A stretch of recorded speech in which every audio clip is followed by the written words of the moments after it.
Hai, berjumpa kembali dengan saya Daniel Asal Bagus Tranto dengan nomor NIM 220512141026 dari kelas S1 Sistem Informasi.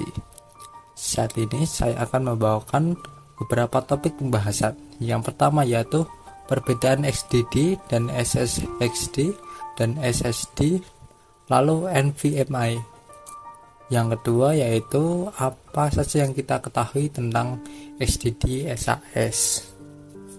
Lalu pembicaraan ketiga yaitu perbedaan flash disk USB V1, V2, dan V3.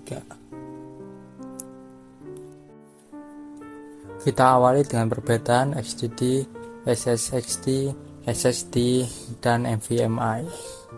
Perbedaan akan saya bagi berdasarkan dari pengertian, fungsi, komponen, dan jenis. Yang pertama yaitu ada HDD atau hard disk drive. Pengertian dari HDD adalah penyimpanan data yang menggunakan piringan serta mengambil data melalui penyimpanan magnetik. Sejumlah data diukur dalam kilobyte, megabyte, gigabyte, dan terabyte.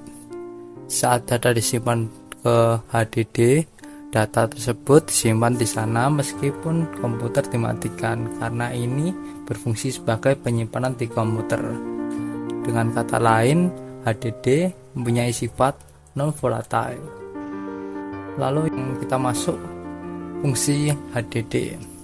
Yang pertama fungsinya yaitu menyimpan data software, khususnya perangkat lunak. Penyimpanan data dari perangkat lunak ini bertujuan agar dapat dibuka dan dijalankan pada PC. Yang kedua ada backup data. Hard drive juga berfungsi untuk membackup website dan file komputer. HDD memiliki kapasitas yang besar dan cocok untuk dijadikan tempat backup. Backup data penting karena jika perangkat laptop atau PC rusak, data yang ada di dalam backup ini masih bisa diakses. Lalu yang ketiga yaitu tempat penyimpanan database. Umumnya disimpan di dalam hard drive untuk memudahkan akses dari berbagai klien yang ingin mengaksesnya. Lalu yang keempat, menyimpan data dari sistem operasi. Umumnya sebagai tempat penyimpanan data dari sistem operasi seperti Windows, baik Windows maupun OS lain untuk dapat mengoperasikan sebuah komputer.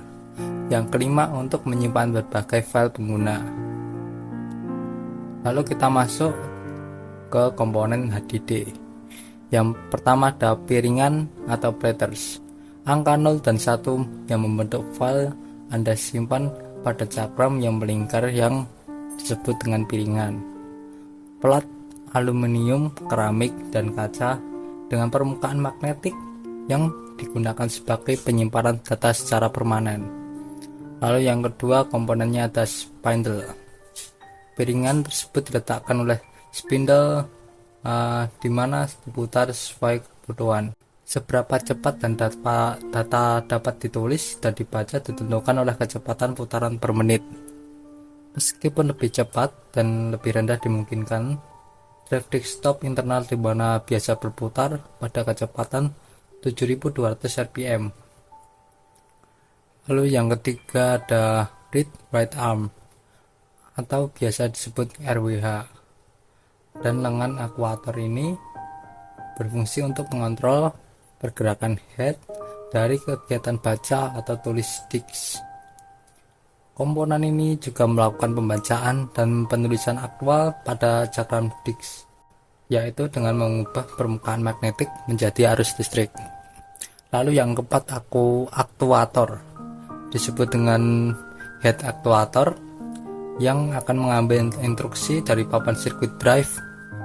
Hal tersebut dikerjakan untuk mengontrol RWH dan mengawasi transfer data yang masuk dan keluar dari platter. Aktuator juga berfungsi untuk memastikan bahwa RWH selalu berada di posisi yang tepat. Lalu yang kelima ada enclosure, merupakan penutup dari luar hard disk yang berfungsi untuk melindungi seluruh komponen di dalam agar terjaga dari kerusakan. Enclosure juga berfungsi untuk menampung satu dan atau beberapa drive ke komputer host. Kita masuk ke jenis HDD.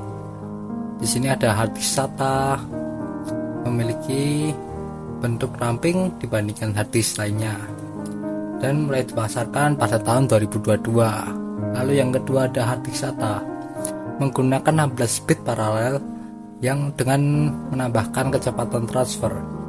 Diperkenalkan pada tahun 1986. Lalu ada hard disk SCSI, merupakan jenis yang cukup modern dan kompatibel dengan hampir seluruh perangkat. Lalu ada disk ID, merupakan standar interface antara bus data motherboard dengan disk storage. Lalu kita masuk ke SSHD atau Solid State Hybrid Drive.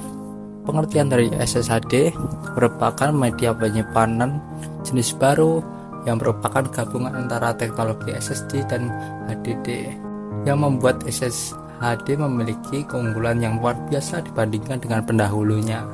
Salah satu keunggulan ialah kecepatan transfer yang sama dengan SSD, namun memiliki kapasitas penyimpanan yang besar dan lega dibandingkan dengan SSD. SSD dibuat untuk produsen yang menginginkan yang menekankan harga mahal yang dipatok SSD dan meningkatkan kecepatan transfer dari SSD. Fungsi dari SSD memiliki fungsi yaitu sama seperti SSD maupun HDD atau hard disk, yaitu sebagai media penyimpanan serta fungsi lainnya. Diharapkan dapat menyokong dan dari perkembangan dunia komputer terutama dalam segi penyimpanan data dan kecepatan transfer data. Lalu apa saja sih komponen SSD? Yang pertama ada papan sirkuit. Papan sirkuit bertindak sebagai pusat kontrol yang mengontrol operasi penyimpanan dan komunikasi dengan komputer. Lalu yang kedua ada piringan magnetik atau sebagai platters untuk menyimpan data yang lebih besar. Lalu yang ketiga ada read-write head untuk membaca dan menulis data pada piringan magnetik. Lalu yang keempat ada cache SSD, biasanya memiliki kapasitas 8 GB hingga 32 GB yang digunakan untuk meningkatkan performa penyimpanan dengan meningkatkan kecepatan transfer data. Lalu yang kelima ada controller untuk memantau dan mengolah cache SSD, read-write head, piringan magnetik, dan komunikasi data antara SSD dengan komputer. Dan apa saja sih jenis SSD di pasaran? Yang pertama ada NAND Flash Cache SSD, menggunakan SSD sebagai cache untuk meningkatkan kinerja SSD. Lalu ada Dual Drive SSD, terdiri dari hard disk dan SSD yang terjual terpisah. Dual Drive SSD dapat meningkatkan kinerja sistem secara signifikan. SSD digunakan untuk menyimpan data umum, sedangkan SSD digunakan untuk menginstal sistem operasi dan program yang sering digunakan. Lalu yang ketiga ada PCIe SSD, menggunakan slot PCIe untuk meningkatkan kecepatan transfer data antara komputer dengan SSD. Jenis ini memberikan kinerja yang jauh lebih baik dengan SSD dengan antarmuka SATA. Lalu yang keempat ada SAS SSD, menggunakan antarmuka SAS atau Serial Attached SGSI untuk menghubungkan SSD ke komputer. Biasanya digunakan kepada server dan pusat data. Jenis memori yang ketiga yaitu SSD atau Solid State Drive. Pengertian dari SSD yaitu perangkat penyimpanan solid state di mana menggunakan rakitan sirkuit terintegrasi untuk menyimpan data secara terus-menerus, di mana biasanya menggunakan memori flash berfungsi sebagai penyimpanan sekunder. Perangkat penyimpanan ini menggunakan sirkuit terintegrasi untuk menyimpan data, biasanya non-statis untuk menyimpan 0 dan 1 yang membentuk sebuah sistem file. Hanya menggunakan pergerakan pada skala yang kecil dan tidak bergantung pada bagian yang bergerak. Akibatnya, SSD memiliki kecepatan baca serta tulis di mana jauh lebih cepat daripada teknologi penyimpanan HDD atau hard disk. Lalu yang kedua yaitu apa sih fungsi SSD ini? SSD memiliki fungsi dan manfaat yang hampir mirip dengan HDD atau hard disk. Namun SSD menawarkan fitur kecepatan yang lebih cepat hingga 480 MB karena menggunakan disk dan tanpa komponen yang bergerak, sehingga waktu respon yang dimiliki jauh lebih sedikit dibandingkan dengan hard disk. Di sisi lain, SSD memiliki fitur yang jauh lebih canggih dari USB karena kapasitas yang dimiliki lebih besar. Dengan pendamping hard disk komputer, SSD berfungsi juga sebagai penyimpanan data yang tersusun dari beberapa IC atau Integrated Circuit. Lalu apa saja sih komponen SSD? Yang pertama ada controller, merupakan sebuah embedded prosesor yang menjalankan kode firmware sehingga menjadikan komponen terpenting pada SSD. Bagian ini menghubungkan komponen memori NAND dengan PC. Lalu komponen yang kedua yaitu flash memory base, berfungsi untuk mempertahankan daya tanpa adanya suplai daya terus-menerus dan terjamin pada data tetap resisten ketika daya mendadak mati. Lalu yang ketiga ada DRAM base, untuk memfokuskan pada kecepatan akses data yang ultra. Biasanya digunakan SSD yang akan menggunakan baterai internal dengan arus AC atau DC serta adapter serta sistem backup storage yang guna pertahankan resistensi data selama tidak adanya daya listrik yang mengalir pada SSD. Lalu yang keempat ada cache atau buffer. Umumnya SSD flash memory base menggunakan DRAM dengan kapasitas yang kecil dengan cache seperti pada hard disk.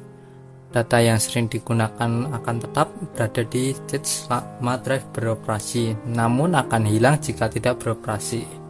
Yang kelima ada baterai untuk meningkatkan performa dari hardware penyimpan dan menjaga integritas data sehingga data dalam cache dapat disalin ketika drive listrik mati. Lalu apa saja sih jenis SSD? Yang pertama ada SSD dengan ukuran 2,5 inch, merupakan tipe SSD yang sering orang lihat dengan ketebalan dengan ukuran 2,5 inch dan sering digunakan pada laptop. Lalu ada SSD SATA, memiliki bentuk lebih kecil dari tipe SSD lainnya karena sering ditemukan pada perangkat portable dan pengguna bisa melihatnya pada beberapa perangkat seperti tablet dan digital scanner. Lalu yang ketiga ada SSD M.2 SATA, memiliki kinerja yang lebih tinggi dengan konsumsi daya tak terbatas untuk laptop maupun tablet. Tipe ini menawarkan kecepatan akses luar biasa dengan ukuran kecil. Lalu ada SSD PCIe dengan sistem kinerja berbasis PCIe di mana proses akses data ke ruangan penyimpanan akan berjalan dengan begitu cepat penggunaan teknologi PCI SIG atau Special Interest Group di dalamnya. Lalu yang kelima ada M.2 NVMe atau Non-Volatile Memory Express yang memungkinkan pergerakan akses memori secara flash dan beroperasi secepat mungkin. Tipe ini memiliki fleksibilitas yang tinggi sehingga beroperasi di seluruh bus PCI yang akan memungkinkan percepatan maksimal dari sebuah laptop dalam aktivitas membaca serta penulisan dalam seluruh ruangan penyimpanan. Penyimpanan memori keempat ada NVMe atau Non-Volatile Memory Express. Pengertian dari NVMe merupakan antarmuka penyimpanan dan protokol transfer untuk SSD berbasis PCIe. NVMe memungkinkan penyimpanan data yang efisien dan transfer data yang jauh lebih cepat dibandingkan dengan teknologi sebelumnya. NVMe adalah salah satu teknologi yang sering digunakan oleh SSD yang memungkinkan data tersimpan di dalam chip flash memory bahkan tanpa aliran listrik. Fungsi dari NVMe tidak hanya memanfaatkan penyimpanan solid state, namun juga CPU multicore dan memori gigabyte saat ini. Penyimpanan NVMe juga memanfaatkan set perintah yang disederhanakan untuk mengurai dan memanipulasi data secara efisien. Lalu apa saja sih komponen dari NVMe? Controller merupakan bagian inti dari NVMe yang mengelola koneksi antara host dan perangkat penyimpanan berbasis PCIe serta mengatur akses ke memori flash berbasis NAND pada perangkat. Lalu komponen yang kedua yaitu queue management digunakan untuk mengatur akses ke memori flash. SQ atau submission queue mengirimkan perintah I/O dari host ke perangkat penyimpanan, sementara CQ completion queue mengirimkan balasan dari perangkat penyimpanan ke host. Yang ketiga yaitu command set mendefinisikan sekumpulan perintah yang dapat digunakan untuk mengelola perangkat penyimpanan flash seperti membaca, menulis, menghapus, dan mengatur ulang data. Lalu komponen yang keempat ada PCIe interface mengubah PCIe sebagai antarmuka untuk menghubungkan penyimpanan ke host. Lalu ada host memory buffer sebagai tempat penyimpanan sementara untuk data yang ditransfer antara host dan perangkat penyimpanan. Lalu yang keenam yaitu ada komponen firmware yang menjalankan perangkat lunak, memproses perintah, mengelola koneksi ke host, serta mengatur akses ke memori flash. Lalu apa saja sih jenis dari NVMe?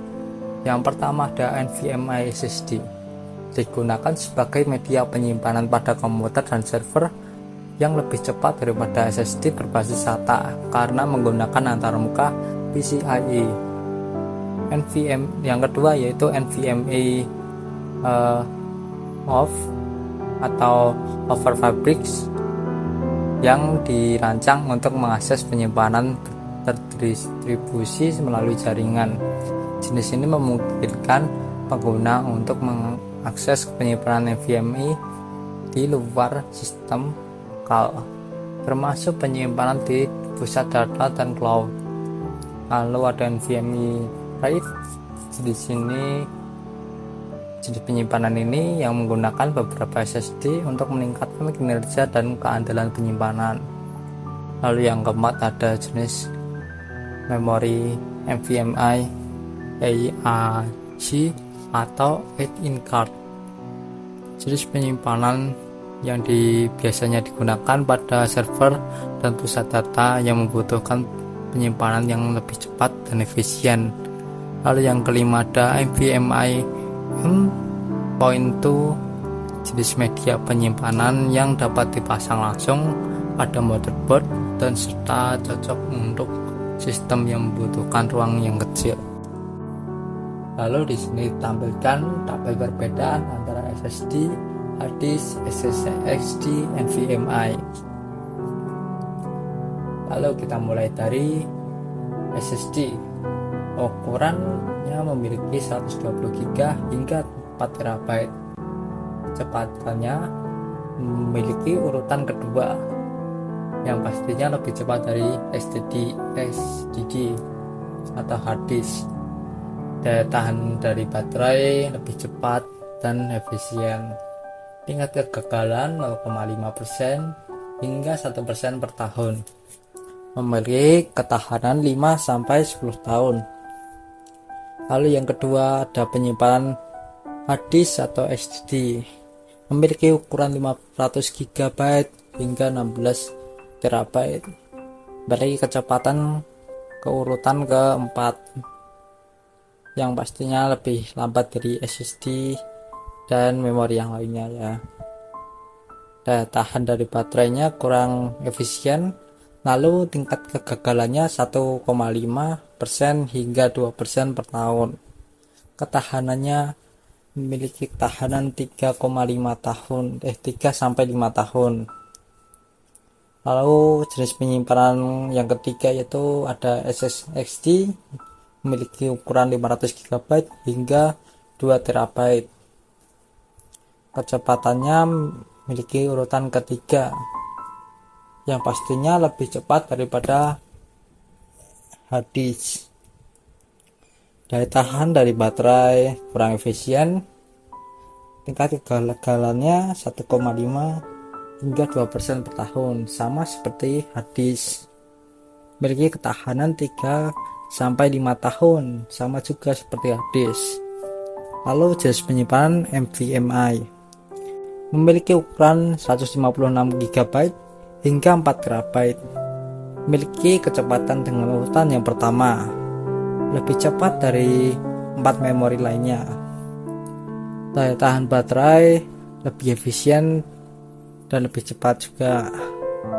Tingkat kegagalannya 0,2 hingga 0,3 per tahun, sangat sedikit bukan? Lalu ketahanannya kurang dari 5 tahun. Lalu kita lanjut ke topik pembahasan kedua. Apa saja sih yang kita ketahui tentang hard disk SAS? SAS sendiri merupakan singkatan dari Serial Attached SCSI atau Small Computer System Interface, dan merupakan sebuah teknologi untuk mentransfer data dari ke hard drive, sementara SAS sendiri digunakan untuk menggambarkan hard drive, biasanya di antara 10K atau 10K, yang artinya memiliki masing-masing 10.000 dan 15.000 putaran per menit. Kecepatan dan ketahanan yang sangat tinggi menjadikan SAS sebagai pilihan penggunaan perusahaan dan di situasi di mana keandalan tinggi dan kecepatan adalah hal yang terpenting. Lalu bagaimana dengan kapasitas HDD SAS? Kapasitas dari hard disk SAS terdiri sekitar antara 300 GB hingga 100 GB, namun lebih rendah daripada drive SATA. Tetapi kekurangan kapasitas mereka ialah menebusnya dalam hal kecepatan dan keandalan. Yang kedua, keandalannya. Hard drive SAS dimaksudkan untuk digunakan sebagai aplikasi dengan tontonan teknologi di mana kesediaan tinggi dan kecepatan menjadi perhatian utama. MTBF atau Mean Time Between Failure digunakan umumnya diterima sekitar 1,2 juta jam dibandingkan dengan 700.000 jam untuk drive SATA dan sekitar 2 jam untuk drive SSD. Lalu bagaimana konsumsi dayanya? Drive SAS biasanya mengonsumsi antara 5 sampai 7 watt saat idle, antara 10 sampai 14 watt dalam kondisi normal. Lalu apa sih kelebihan dari drive SAS ini? Drive SAS memiliki kecepatan yang lebih cepat dan memiliki throughput bandwidth dan lebih banyak dan cenderung digunakan untuk aplikasi enterprise, sedangkan SATA ditujukan untuk pasar konsumen. Kekurangannya, harganya cenderung lebih mahal dibandingkan drive SATA dan tidak selalu tersedia di pasar yang luas. Menggunakan konsumsi yang lebih banyak tidak sepenuhnya. Lalu kita masuk ke topik pembahasan ketiga, yaitu apa sih perbedaan flash disk USB V1, V2, dan V3. Kita mulai dari pengertiannya dahulu. USB atau Universal Serial Bus sendiri merupakan sebuah standar media pengiriman data dalam bentuk serial sebagai perangkat terhubung USB dibuat dengan tujuan menghilangkan penambahan expansion card pada ESI, AEC, atau PC dengan mengizinkan perangkat dipasang atau dilepas tanpa melakukan reboot atau restart. USB dapat menghubungkan berbagai peralatan seperti mouse, keyboard, printer, kamera digital, scanner, dan komponen network lainnya, dan sudah sebagai standar mutlak bagi peralatan multimedia.